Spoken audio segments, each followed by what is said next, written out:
Hello दोस्तों, मेरा नाम है सुदेश और आज हम लोग करने वाले हैं बायोलॉजी क्लासिफिकेशन के क्लास नंबर थर्ड। तो हम लोगों ने जो है मोनेरा कंप्लीट कर लिया था। तो आज हमारा क्या है, प्रोटिस्टा। अब प्रोटिस्टा का नाम सुनते ही कुछ याद आता है क्या?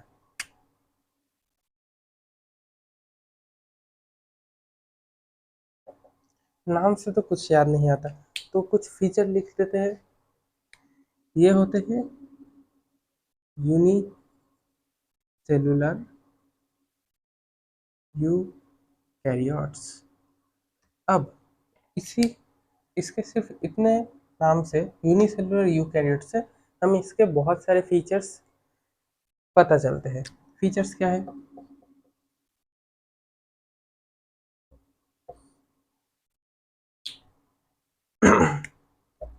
पहला तो यूकैरियोटिक है। दूसरा यूकैरियोटिक है, इसका मतलब वेल डिफाइंड न्यूक्लियस तो होगा ही।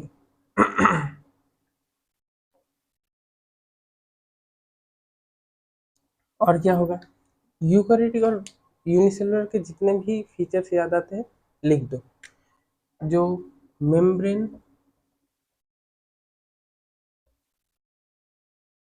बाउंड ऑर्गेनेली प्रेजेंट होगा। चौथा क्या होगा? यूनिसेलुलर का एक और कोई फीचर बता दो। जैसे फ्लाजेला, हमें पता है, हमने पढ़ा था, फ्लाजेला सिर्फ और सिर्फ यूनिसेलुलर में होता है। एंड सिलिया प्रेजेंट, अगर प्रेजेंट होता है, अब हर प्रोटिस्टा में नहीं होता, लेकिन अगर होता है तो उसे कहा जाता है मोटाई। तो यही है कुछ प्रोटिस्टा के फीचर्स। अब हम लोग देख लेंगे प्रोटिस्टा मिलता कहाँ है, हैबिटेट।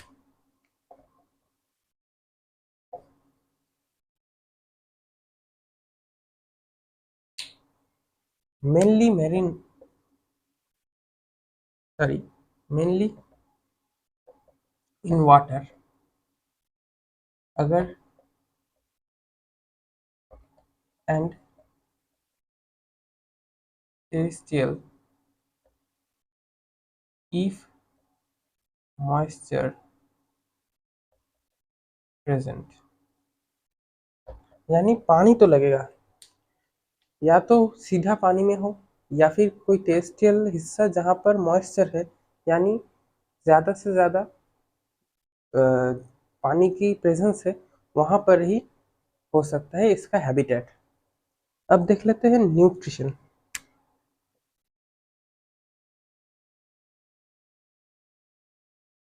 तो हम लोगों ने मोनेरा में देखा था 6 टाइप ऑफ न्यूट्रिशन, लेकिन यहाँ पर होते हैं 4 टाइप।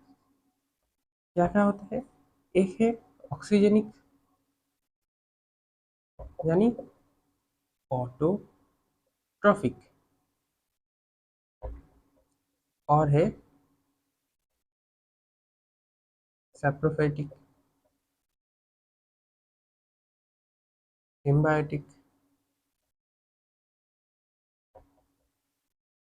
पैरासिटिक, यानी हेट्रोट्रॉफिक।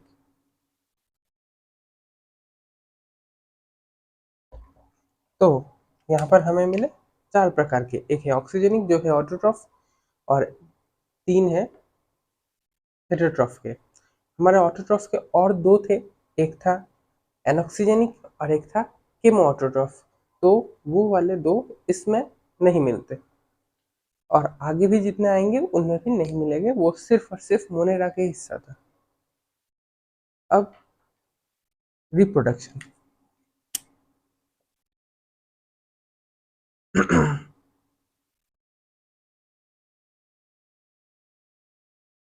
तो रिप्रोडक्शन हम लोगों ने मोनेरा में देखा था सेक्सुअल होता है, तो यहाँ पर भी होगा।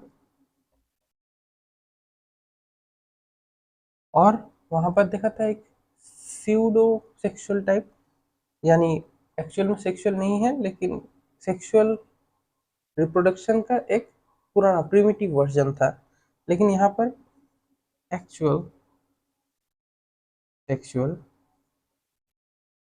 रिप्रोडक्शन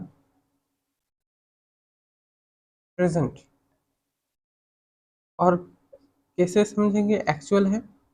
तो एक्चुअल होने के लिए क्या क्या लगेगा? गैमेट लगेगा, गैमेट प्रेजेंट। और क्या लगेगा? Zygote present. और गैमेट प्रेजेंट है तो मियोसिस प्रेजेंट। ये तीन चीजें अगर हो जाए तो हम उसे एक्चुअल सेक्सुअल रिप्रोडक्शन कह सकते हैं, क्योंकि जाइगोट प्रेजेंट होने का मतलब है टू गैमेट फ्यूज। तो ये सारी चीजें अगर हो गया तो हम उसे एक्चुअल सेक्सुअल रिप्रोडक्शन कह सकते हैं। तो रिप्रोडक्शन भी निपट गया। अब हम लोग देख लेते हैं इसके टाइप्स क्या क्या होते हैं। तो प्रोटिस्टा के जो टाइप्स है उन्हें हम लोग उसके न्यूट्रिशन के ऊपर बेस करके लिखते हैं। जैसे कि पहला है ऑक्सीजनिक, दूसरा है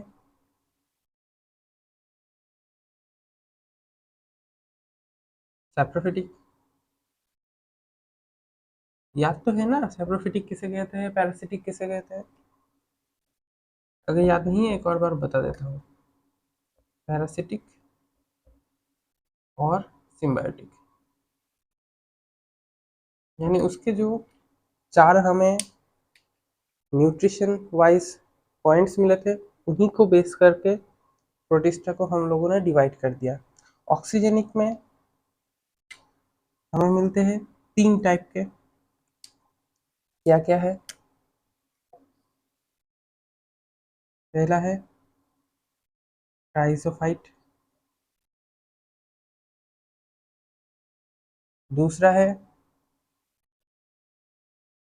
डाइनो फ्लैजेलेट, और लास्ट है यूग्लिनॉइड। सैप्रोफिटिक में सिर्फ एक टाइप का है, वो है स्लाइम मॉल्ट, और इसमें भी एक ही टाइप का मिलता है, प्रोटोजोआ।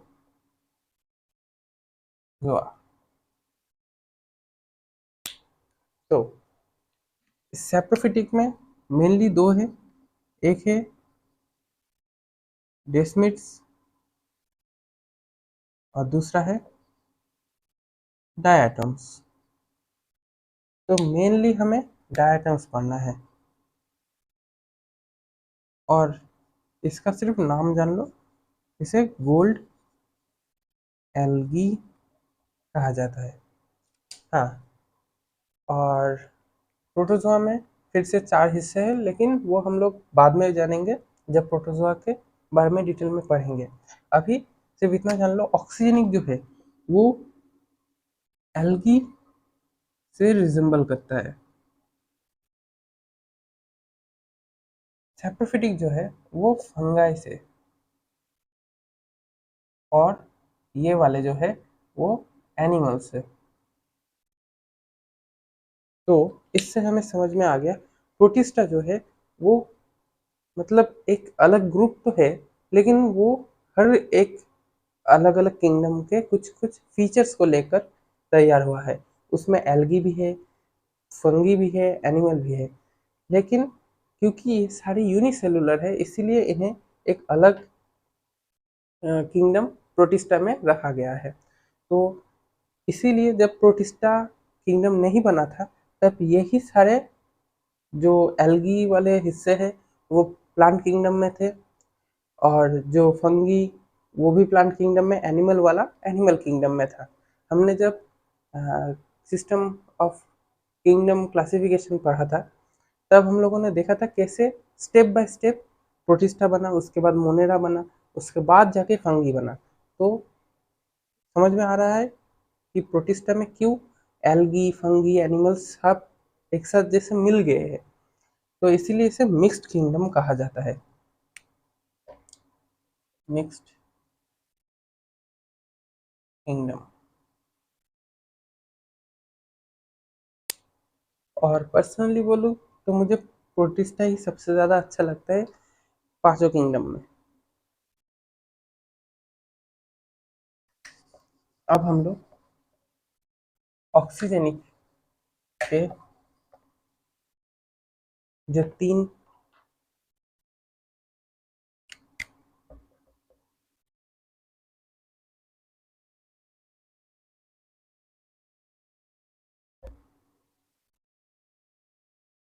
इनके तीन हिस्सों के बारे में डिटेल में थोड़े जान लेते हैं। पहला है क्राइजोफाइट,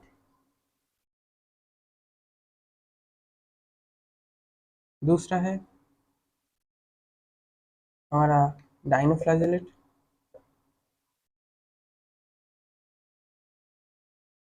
और लास्ट है यूग्लिनॉइड। तो हम क्या क्या पढ़ेंगे, पहला हम लोग देखेंगे हैबिटेट, कहाँ मिलते हैं। दूसरा हम लोग देखेंगे कि उनमें कौन सा न्यूट्रिशन दिखाई देता है। तीसरा हम लोग देखेंगे उसमें रिप्रोडक्शन क्या होता है।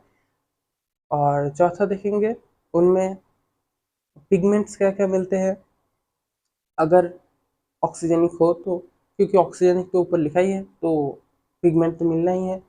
और लास्ट में हम लोग एग्जाम्पल देखेंगे। क्राइजोफाइट का तो एग्जाम्पल से ही शुरू होगा, क्योंकि क्राइजोफाइट में है मेनली डायटम के बारे में हमें पढ़ना है। तो यहाँ पर छोटे छोटे अक्षरों में पहला हैबिटेट, दूसरा जो है वो सेल वॉल,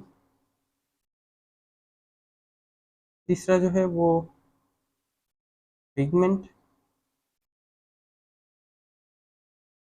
चौथा जो है एग्जाम्पल, और लास्ट में स्पेशल पॉइंट्स। यानी अगर इनमें कुछ ऐसा मिलता है जो थोड़ा अलग है तो हम लोग उस चीज़ों को स्पेशल पॉइंट्स में लिख देंगे। तो हैबिटेट, क्राइजोफाइट जो है इनका हैबिटेट है मरीन एंड फ्रेश वाटर, ये दोनों में मिलते हैं।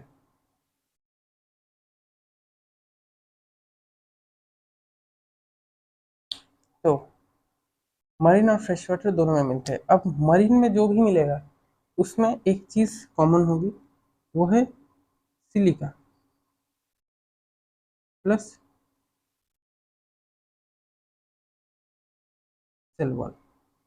तो इस सिलिका के एलिमेंट की वजह से इसका जो सेल वॉल होता है वो अनडिस्ट्रक्टेबल होता है, क्योंकि सिलिका को कोई भी एंजाइम डाइजेस्ट नहीं कर सकता। सिलिका मतलब रेत, रेत में सिलिका होता है।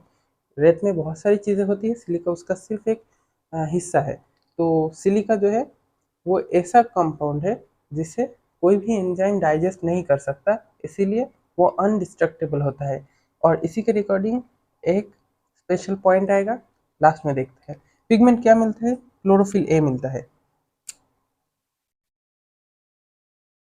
क्लोरोफिल ए मिलता है। एग्जाम्पल क्या है, डायटम।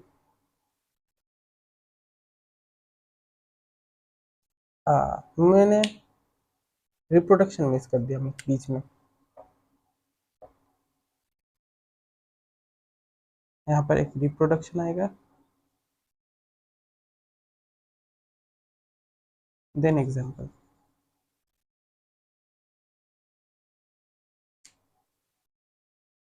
इसमें एसेक्सुअल और सेक्सुअल दोनों मिलते हैं। एग्जाम्पल क्या है, diatom and desmid. Special point क्या है, silica being undestructible accumulate in bottom of sea. Marine water में मिलता है, मेरीन वाटर कहाँ मिलता है? सी में मिलता है। तो जब सिलिका अनडिस्ट्रक्टेबल है, अगर कोई डायटम मरता है तो क्या होगा? उसका सिलिका बच जाएगा, और वो क्योंकि उसके बाद वो तैर नहीं पाएगा तो वो नीचे चला जाएगा, और सी के जो बॉटम है वहाँ पर धीरे धीरे जमने लगेगा। तो इस एक्युमुलेशन को हम लोग कहते हैं, इसे हम लोग कहते हैं डाई एटोमेशियस अर्थ। तो यही था इसका स्पेशल पॉइंट। सिलिका के प्रेजेंस की वजह से सी के जो बॉटम है वहाँ पर एक्युमुलेशन होता है सिलिका का, और इसे डाई एटोमेशियस अर्थ कहा जाता है। अब डायनोफ्लैजेलेट, वही हैबिटेट कहाँ मिलता है? ये मेनली मेरीन, इसका जो सेल वॉल है वो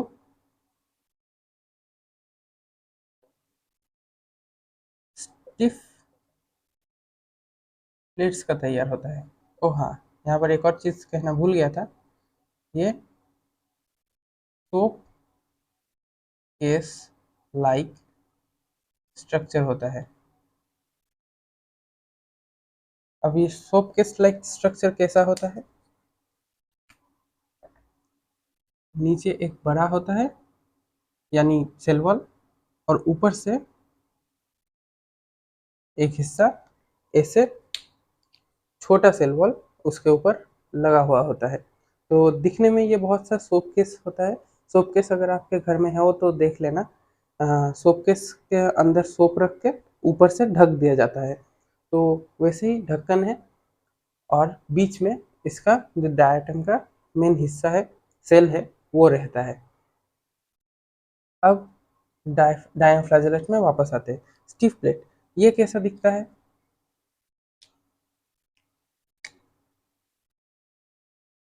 छोटे छोटे टुकड़े होते हैं,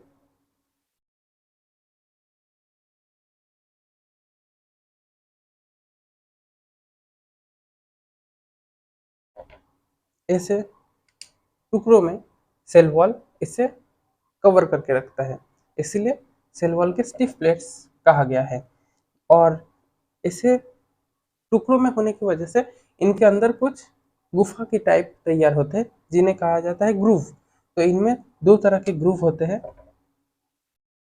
two types of groove present. क्या क्या है? Transverse and longitudinal. और इन दोनों में ही लॉन्गिट्यूडिनल ये वाला है लॉन्गिट्यूडिनल, ये वाला है ट्रांसवर्स। ट्रांसवर्स मन जो लॉन्गिट्यूडिनल मतलब जो लंबा होता है, क्या कहूँ, हाँ, हॉराइजेंटल वर्टिकल से बता देता हूँ। हॉराइजेंटल जो होता है वो वाला होता है ट्रांसवर्स, और जो वर्टिकल होता है वो वाला होता है लॉन्गिट्यूडिनल। हाँ, अब कहा था, और उनमें प्रेजेंट होता है फ्लाजेला, और इसमें भी फ्लाजेला प्रेजेंट हो सकता है। तो दो टाइप के फ्लाजेला होते हैं, एक होता है लॉन्गिट्यूडिनल फ्लाजेला, एक होता है ट्रांसवर्स ट्रांसवर्स फ्लाजेला। तो अब पिगमेंट में आ जाते हैं। इसमें भी मिलता है क्लोरोफिल ए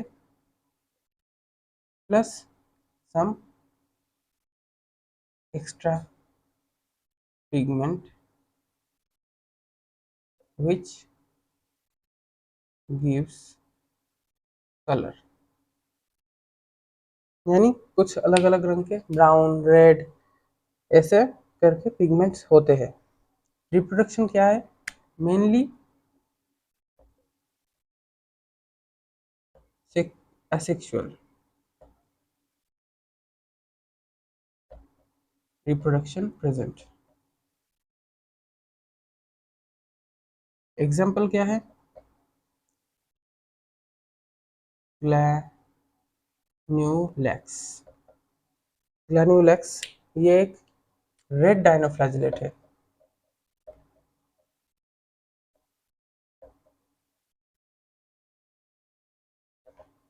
अब स्पेशल पॉइंट जो है वो है इसी के रिगार्डिंग, अगर ग्लैनुलैक्स का रिप्रोडक्शन लेवल बहुत हाई हो जाए, तब जो सी होता है उसके ऊपर ऊपर वाला जो सरफेस होता है वो रेड कलर का हो जाता है, क्योंकि ये रेड डायनोफ्लैजिलेट है, इसमें रेड पिगमेंट्स होते हैं, ये दिखने में लाल रंग के होते हैं, और अगर रिप्रोडक्शन लेवल बहुत हाई हो जाता है तो वो ऊपर वाले सरफेस को पूरा ढक लेते हैं। तो ऐसा लगता है जैसे जो समुद्र के लहरें होते हैं वो लाल हो गए हैं, इसलिए उसे कहा जाता है रेड टाइड। Red tide. तो डायनोफ्लैजिलेट के ग्लैनुलेक्स, और ये वैसे एग्जाम्पल है लेकिन जीनस का, ये कोई स्पीसीज का नहीं, जीनस का एग्जाम्पल है। ग्लैनुलेक्स में जीनस में बहुत सारे स्पीसीज हो सकते हैं। तो रेड टाइड डायनोफ्लैजिलेट में मिलता है। अब आता है यूग्लिनॉइड में। हैबिटेट कहाँ होता है? ये वाला फ्रेश वाटर में मिलता है। Fresh water. सेल वॉल होता ही नहीं, लेकिन पेलिकल नाम का स्पेशल लेयर प्रेजेंट। प्रोटीन का लेयर होता है मगर सेल वॉल नहीं होता। और क्या होता है? Pigments. Pigments chlorophyll A plus chlorophyll B. ये जो क्लोरोफिल बी है वो हायर प्लांट्स में मिलता है, तो क्लोरोफिल बी का प्रेजेंस इसे प्लांट की तरफ ज़्यादा ढकेल देता है। लेकिन और भी कुछ चीज़ें हैं जिसकी वजह से इसमें एनिमल वाले जो फीचर है वो भी बहुत ज़्यादा दिखाई देते हैं। इसमें भी फ्लाजेला मिलता है।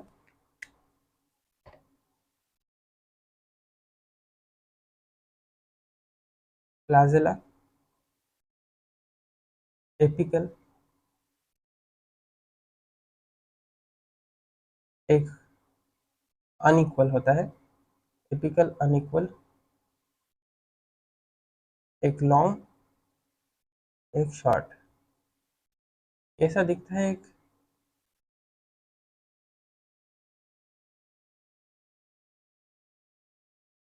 ये एक यूग्लिनॉइड है।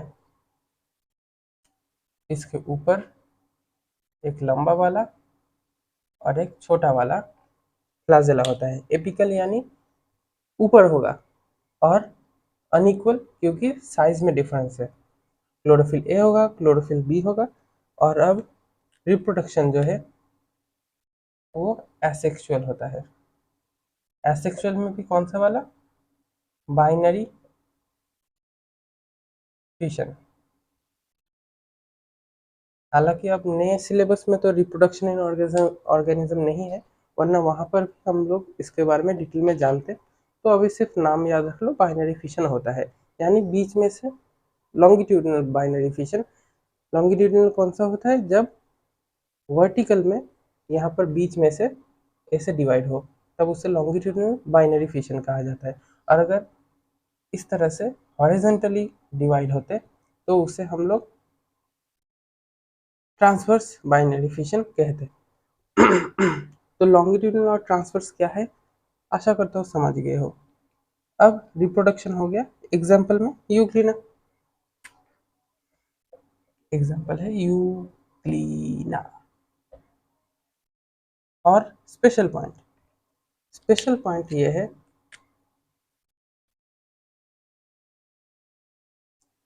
स्पेशल पॉइंट एक नंबर, कि डे टाइम में ये ऑक्सीजनिक होते हैं, मगर नाइट टाइम में प्रीडेटर ऑफ स्मॉल एनिमल्स। यानी दिन में जब इन्हें सनलाइट मिलती है तब ये लोग, जैसे प्लांट्स ऑक्सीजनिक होते हैं वैसे ये लोग खाना तैयार करते हैं। लेकिन जैसे ही रात का समय होता है तो वो लोग कभी कभी प्रीडेटर बन जाते हैं, यानी खाने के लिए छोटे छोटे एनिमल्स को खा लेते हैं। खाते कैसे हैं? वही एंडोसाइटोसिस, जैसे पहले कहा था। तो एंडोसाइटोसिस की मदद से निगल लेते हैं छोटे एनिमल्स को। तो इसी एक कारण से, पहला तो क्लोरोफिल बी है जो हायर प्लांट्स का फीचर है, और दूसरा ये प्रीडेटर है जो कि एनिमल्स का फीचर है। तो यानी हेट्रोजोइक और अ, जो ऑटोट्रॉफिक, ये दोनों मिलकर ये इन्हें कहलाते हैं मिक्सोट्रॉफिक। इन्हें तुम ना तो ऑटोट्रॉफिक कह सकते हो ना ही हेट्रोट्रॉफिक, ये है मिक्सोट्रॉफिक। और इसी की वजह से ये connecting link connecting link between plants and animals, plants और एनिमल्स को कनेक्ट करने वाले जो जीव है वो है यूग्लिनाइड्स। तो अब हम लोग आगे के बाकी दो जो बचे हैं उनकी तरफ चलते हैं। Slime mould.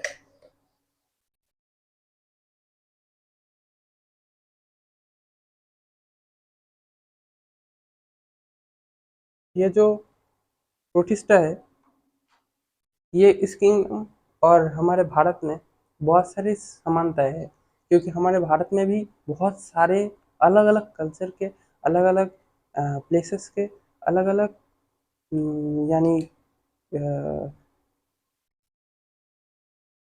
यानी डाइवर्सिटी जैसे है, प्रोटिस्टा में भी वैसे ही डाइवर्सिटी है। तो अब हम लोग देखते हैं स्लाइम मोल्ड।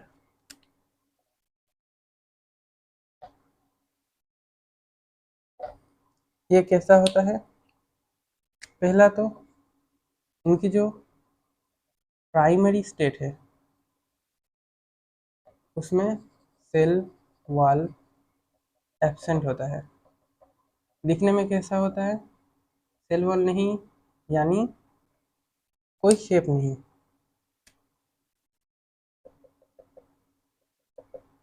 एंजाइम होता है, और जो जो सेल ऑर्गेनेली होता है वो होता है। अब ये कैसे? ये सैप्रोफिटिक होते हैं। सैप्रोफिटिक का मतलब ही इनका हैबिटेट कहाँ मिलेगा?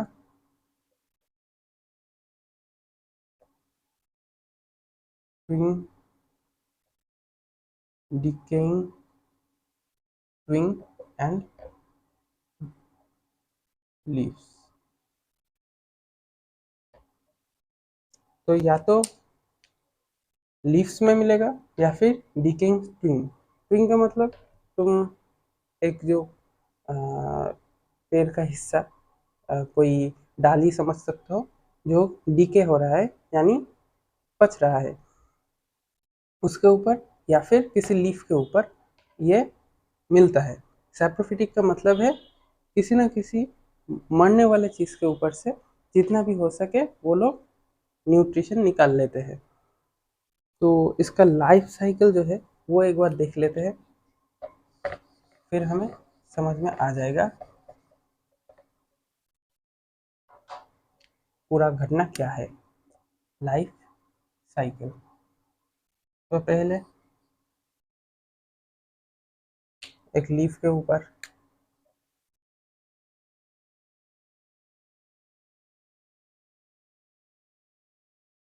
ये स्लाइम मोल्ड आते हैं। अब इसके ऊपर कुछ एंजाइम रिलीज करते हैं। एंजाइम रिलीज करने से इनके जो न्यूट्रिशन है वो टूट के बिखरने लगेंगे और उन्हें वो एब्जॉर्ब कर लेगा न्यूट्रिशन।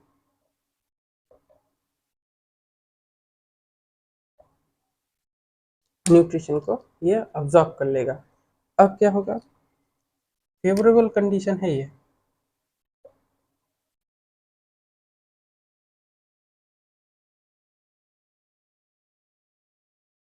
अब सोचो इन्हें खाना नहीं मिल रहा,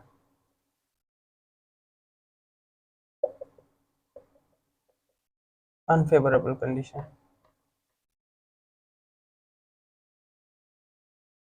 कंडीशन अब क्या होगा, अब ये लोग कुछ फ्रूटिंग बॉडीज तैयार करेंगे। फ्रूटिंग बॉडी का नाम याद रख लो क्योंकि फंगाई में बहुत काम आएगा। इन्हें कहते हैं फ्रूटिंग बॉडी।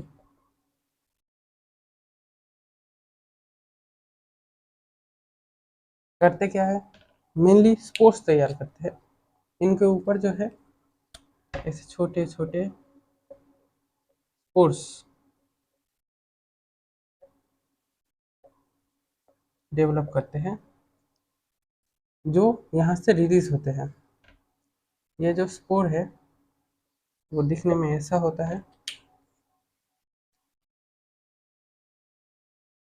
और इनके स्पोर में true cell wall present,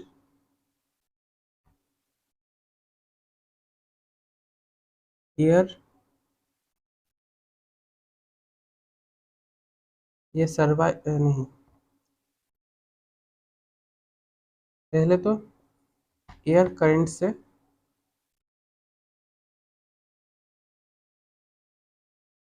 dispatch होते हैं। डिस्पैच मतलब यहाँ से निकलते हैं एयर करंट के थ्रू और सर्वाइव फॉर ईयर्स। यानी अगर इन्हें खाना ना मिले तो ये सर्वाइव नहीं कर पाएंगे। लेकिन जब भी दुनिया में ऐसा हुआ है किसी भी प्राणी के ऊपर कोई भी प्रॉब्लम आई है तब वो वहाँ से बचने के लिए कुछ ना कुछ एडेप्टेशन करता ही करता है। ये दुनिया का नियम है क्योंकि हर किसी को बचना है, तो अगर दुनिया में रहना है तो अडेप्ट तो करना पड़ेगा। अगर कोई अडेप्ट नहीं कर सकता तो जाहिर सी बात है वो मिट जाएगा। और अडेप्ट करने के लिए, खुद को बचाने के लिए उसने फ्रूटिंग बॉडी तैयार की जिसके ऊपर उसने स्पोर्स तैयार किए। ये स्पोर जो है वो ट्रू सेल वॉल के साथ आता है, एयर करंट के साथ बहता रहता है और सर्वाइव फॉर ईयर्स। और जब भी इसे फिर से फेवरेबल कंडीशन मिलेगा इसका सेल वॉल हो जाएगा गुम और ये फिर से तैयार कर लेगा एक स्लाइम मोल्ड। यानी अपने फ्यूचर जनरेशन को बचाने के लिए ये उसे सेल वॉल का एक प्रोटेक्शन देता है और सालों साल बचाए रखता है। तो अब हम लोग प्रोटोजोन्स में चलते हैं, इसका काम यही खत्म। और हाँ, इस वाले जो फेवरेबल कंडीशन में जो मिलता है ये वाला सेल वॉल के बिना, इसे हम लोग कहते हैं प्लाज्मोडियम। यानी इस स्टेट को प्लाज्मोडियम कहते हैं। इसका नाम प्लाज्मोडियम नहीं है, स्टेट का नाम है प्लाज्मोडियम।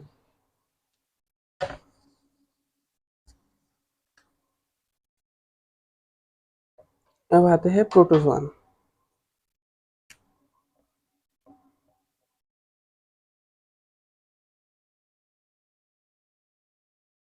प्रोटोजोआ ये है close relative of animals.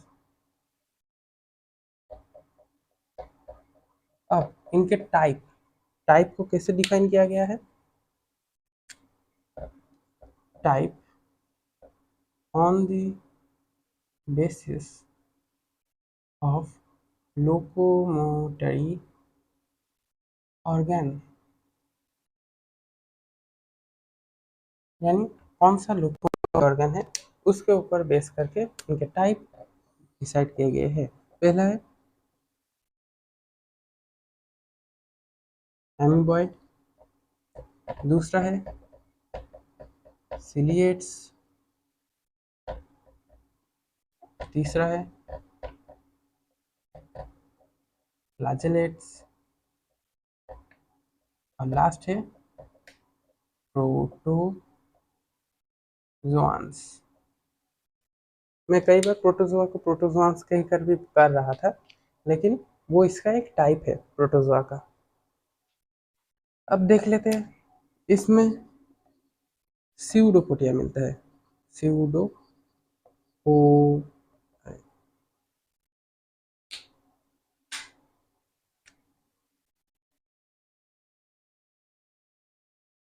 Pseudopodia, इसमें मिलते हैं सीलिया, इसमें फ्लैजेला, और इसमें नो लोकोमोटरी ऑर्गन। अब इसका एग्जाम्पल है, अच्छा कहाँ मिलता है वो देख लेते हैं पहले। मिलता है वाट फ्रेश वाटर,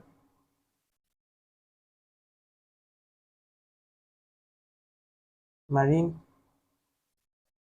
और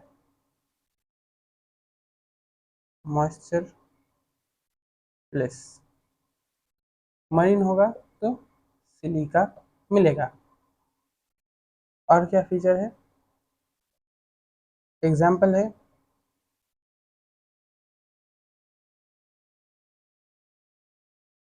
अमीबा, एंटामीबा, स्टोलिका,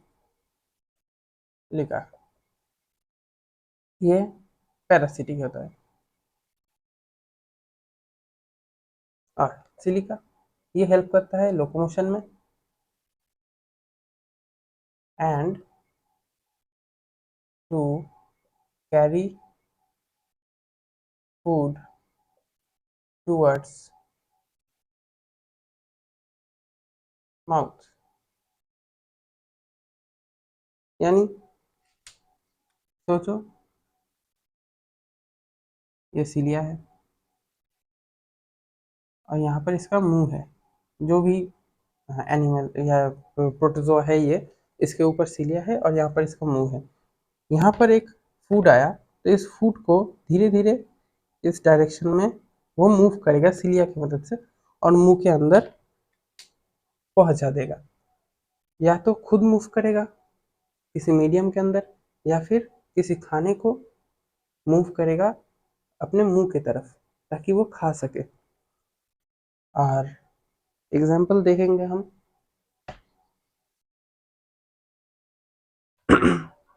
इसका एग्जाम्पल है पैरामीशियम।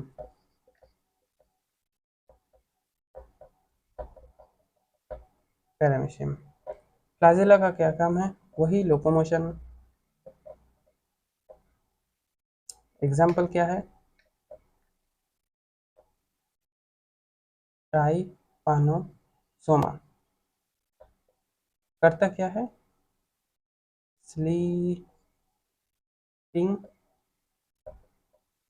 सिकनेस, यानी नींद नहीं आती अगर ये प्रोटोजोआ जो है वो अटैक करे। फ्लैजिलेट हो गया प्रोटोजोन। लोकोमोटरी ऑर्गन नहीं है तो मूव बाय द मीडियम, यानी मीडियम वो पानी हो या फिर हवा हो, वो जहाँ पर इसे मूव करेगा ये उसी के साथ चलता बनेगा। एग्जाम्पल है प्लाज्मोडियम। अब ये वाला स्टेट का नाम नहीं है, ये इसी का नाम है और इसके स्ट्रक्चर को देखकर ही वहाँ पर उस स्लाइम मोल्ड के स्टेट को प्लाज्मोडियम नाम दिया गया था। अब ये कैसे होते, हैव स्पोर स्टेज, यानी इनके भी जो स्टेजेस है उनमें स्पोर स्टेज आता है। जैसे स्लाइम मोल्ड में देखा हम लोगों ने स्पोर आया, अब उसमें एक अलग तरह से स्पोर आता है फ्रूटिंग बॉडी से। यहाँ पर फ्रूटिंग बॉडी नहीं, इसी के स्टेट्स में सेल डिवीजन के अंदर स्पोर तैयार होता है और ये स्पोर जो होता है वो इन्फेक्टियस होता है, यानी इन्फेक्शन कर सकता है। तो यही थे एग्जाम्पल्स के साथ अच्छे से कंप्लीट हो गया हमारा प्रोटिस्टा। अब अगले दिन हम लोग शुरू करने वाले हैं फंगी, और उसके बाद वायरस के साथ हमारा ये चैप्टर ख़त्म हो जाएगा। और ध्यान रखना, वायरस पढ़ाते वक्त तुम लोगों के फ़ोन में वायरस ना आ जाए। तो इसी के साथ ख़त्म करते हैं। मुझे पता है थोड़ी एनर्जी कम फील होती होगी, मेरी भी है, तुम लोगों की भी है, लेकिन दोनों को ही अच्छे से पढ़ना पड़ेगा। लास्ट में ये सारी बातें करके कोई फ़ायदा है तो नहीं, क्योंकि तुम लोग लास्ट तक देखोगे नहीं। लेकिन पहले ही अगर मैं ये सारी बातें करने लग जाऊँ तो तुम लोग और भी नहीं देखोगे, यानी मेन बात है तुम लोग देखेगे नहीं और देख कोई रहा भी नहीं, मुझे खुद ही देखना पड़ेगा शायद। तो फिर से मिलते हैं अगली क्लास में, तब तक के लिए बाय।